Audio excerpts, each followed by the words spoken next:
Hello everybody, welcome back to the channel. Today we're going to be taking a look at the SH Figuarts Shanghai Ultra Heroes Tamashii event exclusive Ultraman G.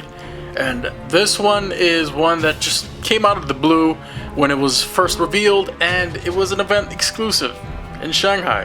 A lot of people didn't get this one. I did, so I'm going to take a look at it in this video. Let's get through the intro.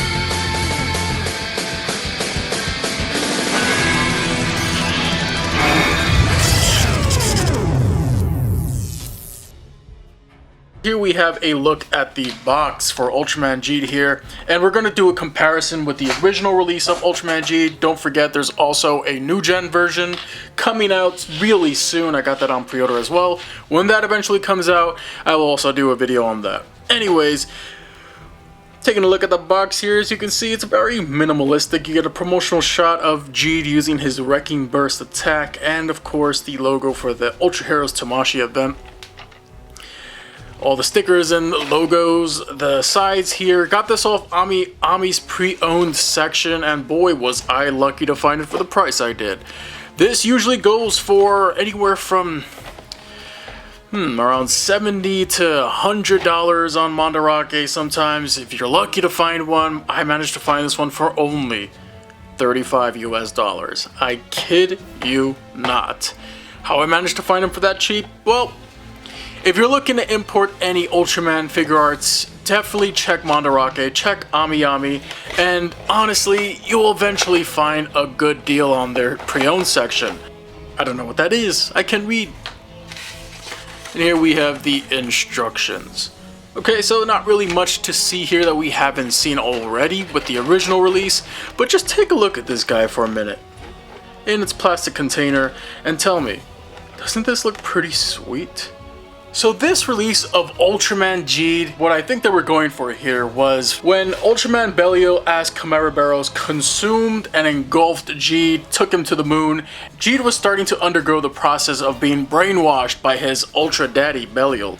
And that's where I think this look comes from. I think they were just trying to go with a darker look for G, obviously, and give him the red eyes, something that unfortunately the original release of G did not come with. If you want more backstory on that, check out Ultraman G. It is episode 17 that I'm talking about in particular here, and while not a huge difference in the suit coloration like they did here with the figure, it was more an effect of the darker red lighting that made G look a little darker, but it's the red eyes that are the real star of the shows here.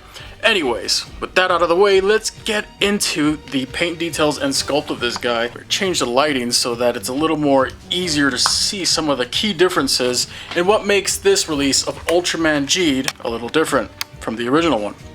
So as you can see right off the bat, Ultraman G here has red eyes. And there's the same really good looking translucent, almost compound eye effect going on in there. And it looks great. I was really bummed out when the original release didn't come with the red eyes, but they're going to correct that with the new gen version, so probably best off to wait for that one. Anyways, we're getting carried away. Let's just take a look at the face here. Ultraman G looks great.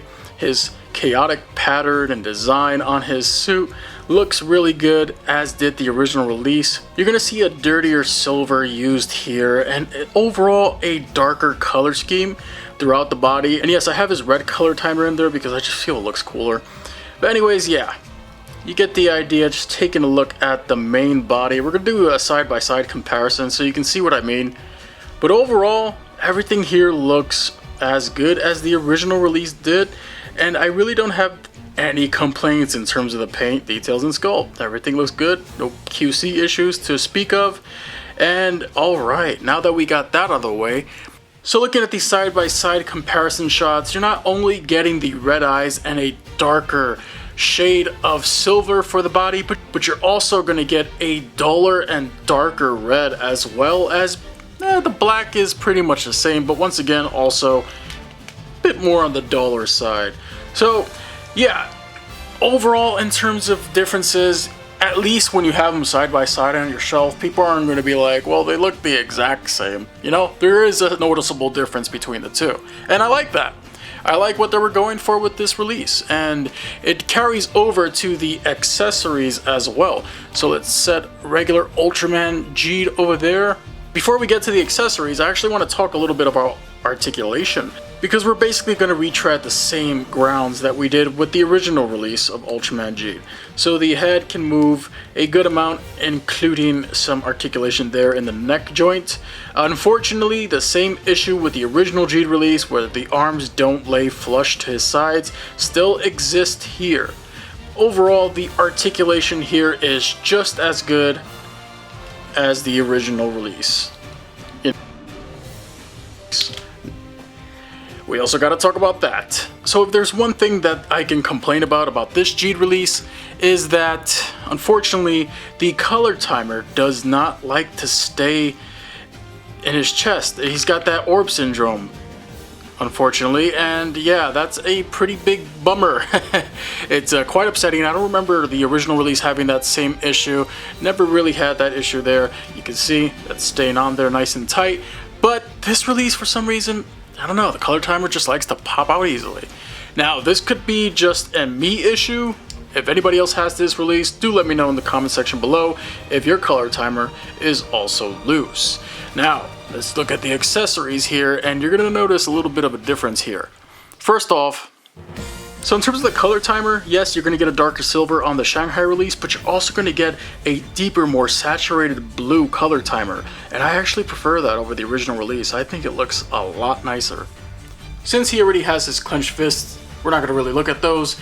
But as you can see here, in comparison to the original release to your right-hand side, yes, the Shanghai exclusive does come with a bit of a difference here. You're going to notice a less saturated pink on the red color timer, which is the opposite effect of the blue color timers, as well as that darker silver paint translated to the hands, just like the rest of the suit.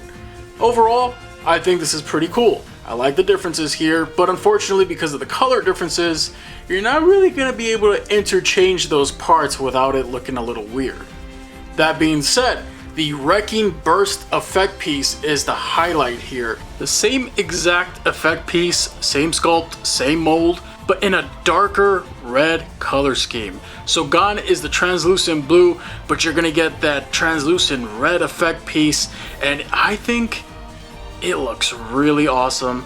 And it helps separate this release from the original release, and I really do like it. It's really cool looking, and it really gives off that effect where Jeed is kind of just losing his mind and is about to give in to his daddy issues and tap into Belial's power.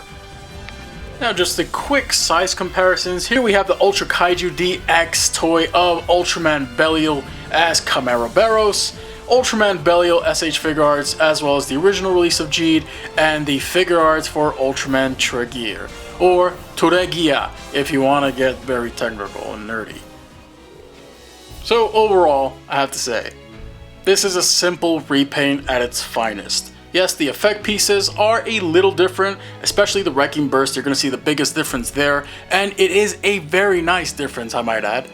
That being said, if you already own the original release of Ultraman Jeed, you honestly don't have to go out of your way to pick this one up. It's really cool that he comes with a darker paint scheme, and I really love those red eyes, but if you're looking for a new release of Ultraman Jeed with those red eyes, you might want to wait for the newer release that's coming out in a few months. Overall, if you're a completionist though, like I am, kind of, I love Ultraman Jeed, I really wanted this one, and I was so happy to find it for the price I did. So around $35, honestly, I think this is a really good deal if you don't already own the original release. So with that being said, hunt it down if you're a completionist and a huge Ultraman Jeed mark like I am. If not, you can pass. Save your money for something else. Thanks for watching this review, everybody. Hope it was helpful and informative. Anyways, thanks for tuning in once again. Collect everything, connect everything. Alrighty then, it's the end of the video. Congratulations if you made it this far. If you enjoyed what you saw, then feel free to hit the like button, maybe subscribe to the channel, and most importantly, comment your thoughts down below. Here you will also see some links to more content from my channel that just may interest you. So thanks for watching, and I'll see you all very soon.